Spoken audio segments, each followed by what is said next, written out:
Welcome, history buffs and the curious, on a journey through the folds of time. Today, we will tackle a fascinating topic, but with due caution and the respect that history deserves. In the meantime, subscribe to the Story of Asuta channel if you are passionate about these videos, and leave a like. Now let's start.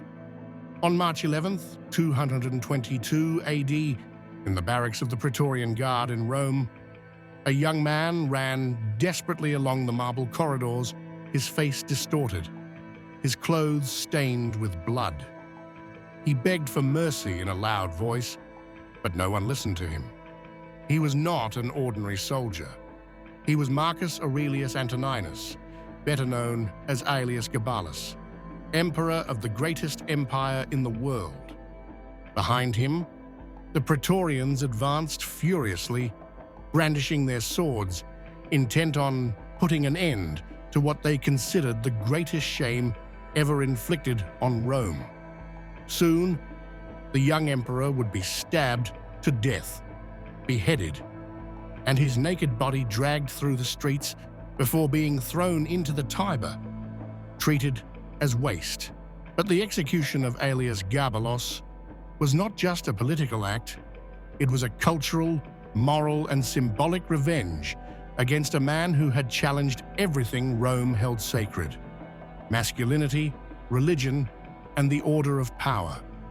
To understand the fury of that end, we must go back 5 years. It all began with an ambitious woman, Julia Maesa, great-aunt of Heliogabalus and a member of the Severan dynasty. When the Emperor Caracalla was assassinated in 217, her family fell from grace and she was exiled to Syria. But Maesa did not intend to remain in the shadows. He had a plan to regain the throne, using his nephew, Varius Avitus Bassianus, a 14-year-old boy who had grown up in the city of Emesa. That boy, in addition to being handsome and charismatic, already held a sacred role. He was the high priest of the sun god El-Gabal. He wore women's clothes, heavy makeup, jewelry, normal behavior in the Syrian religious context, but unthinkable in conservative Rome. Maesa exploited all this to his advantage. He spread the rumor, false but effective, that the boy was the illegitimate son of Caracalla. In 218, the Syrian legions rebelled against the Emperor Macrinus and proclaimed the young priest emperor. On June 8th, after the victory at Antioch, a teenager ascended the throne of the Roman Empire. From the moment he arrived in the capital, Heliogabalus shocked the nobility.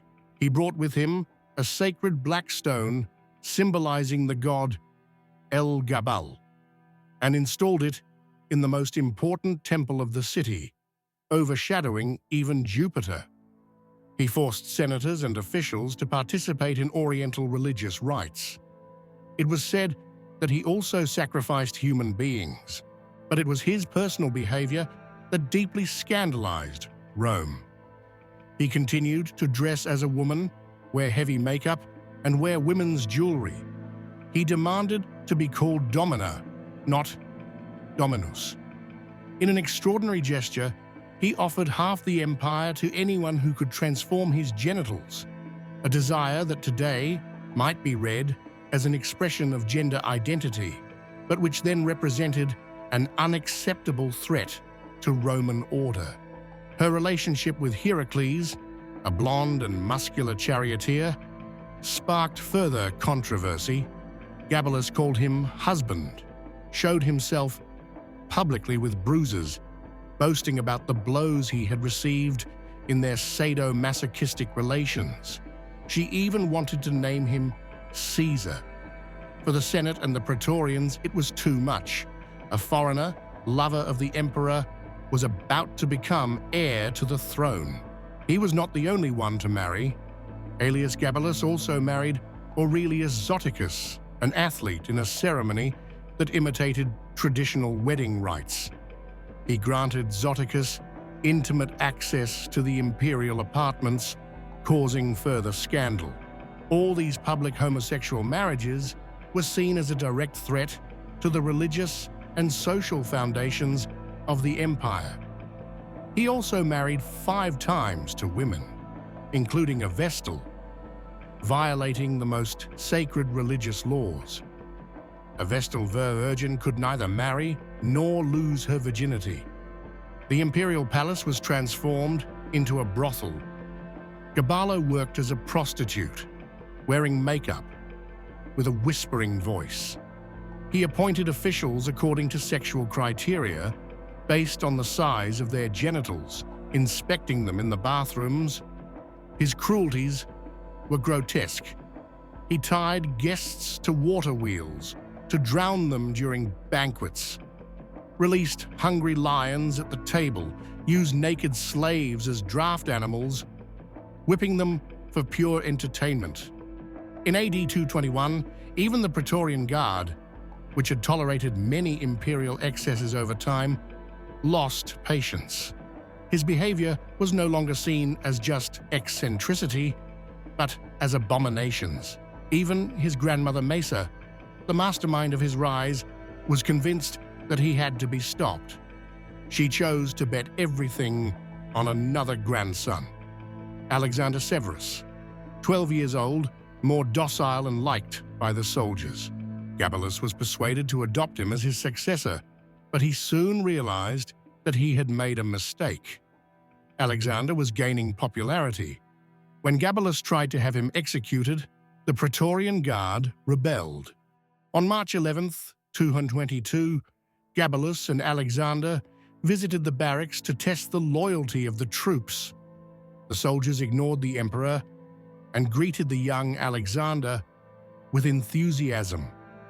Blinded by rage, Gabalus ordered the execution of all those present. It was the last straw. The soldiers revolted. The emperor tried to escape through the corridors, followed by his mother, Julia Soaemius, who tried to protect him. But it was all in vain. Both were brutally murdered, stabbed, and beheaded. Their stripped bodies were dragged through the streets of Rome, while the crowd spat on the corpse of the man who had outraged the city. Finally, the body of Aelius Gabalus was thrown into the Tiber without burial. With him, Heracles, Zoticus, and all his favorites were eliminated. The temple of Heliogabalus was destroyed, the sacred stone removed, the Oriental cults banned. Alexander Severus restored the traditional cults and banned women from participating in the Senate, punishing the role that Julia Maesa and Soaemias had played in politics.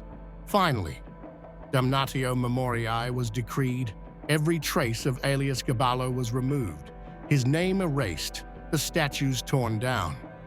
Rome wanted to forget that he had ever existed. His death set a clear precedent.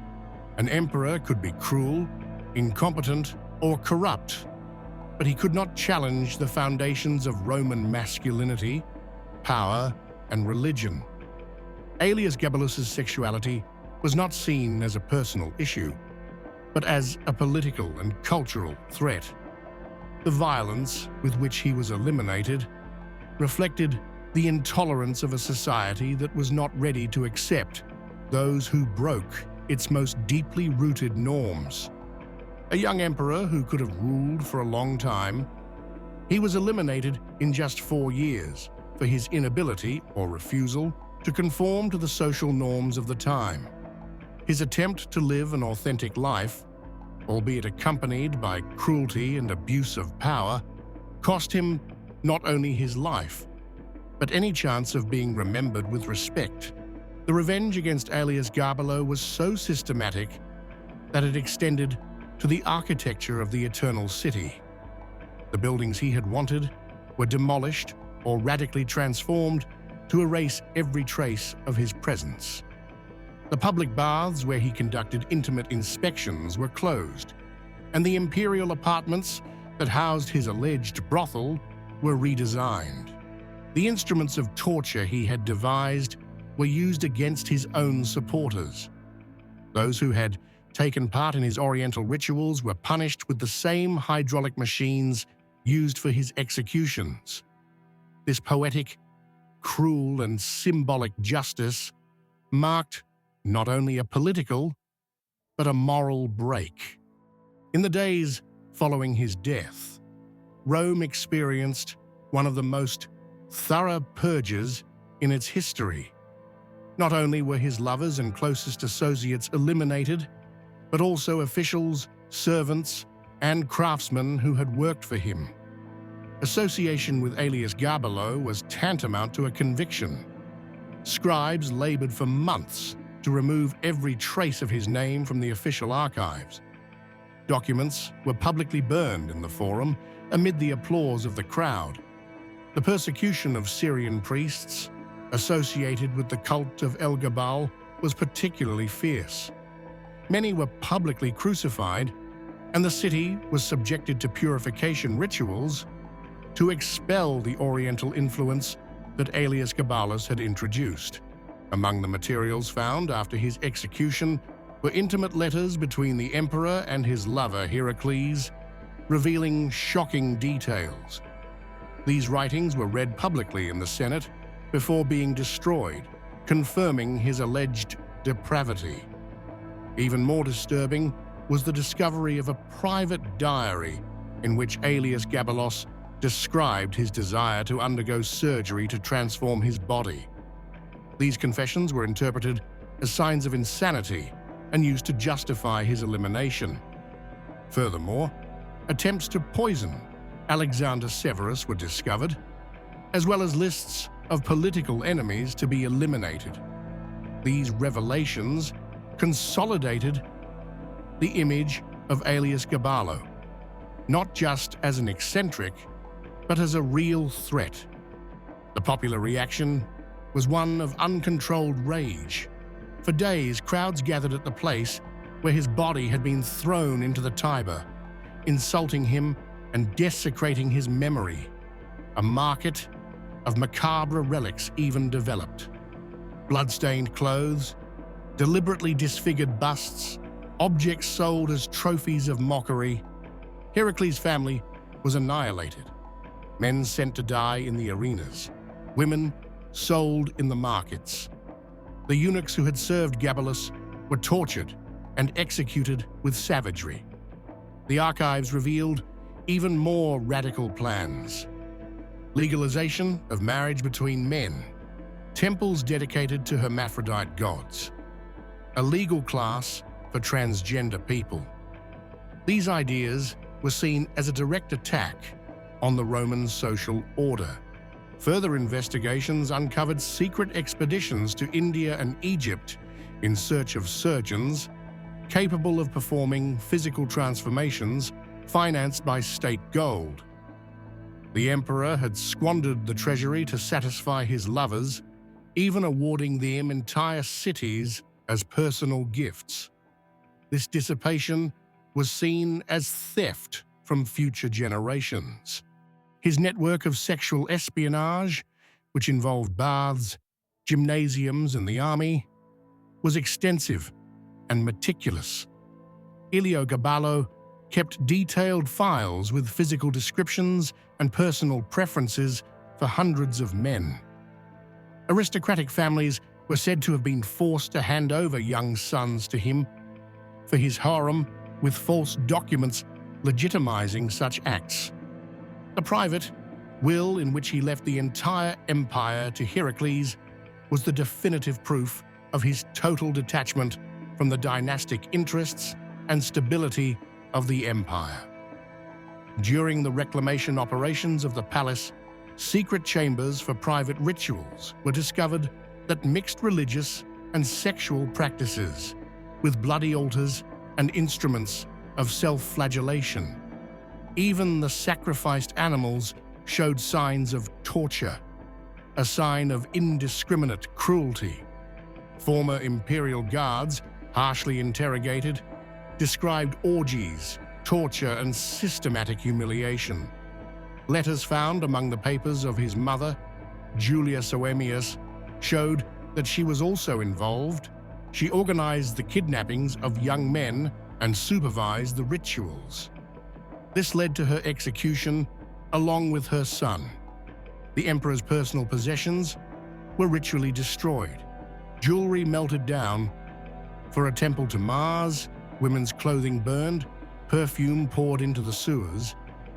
Rome, through these symbolic acts, rejected the very idea of an emperor who dared to love a soldier and embody an alternative gender identity.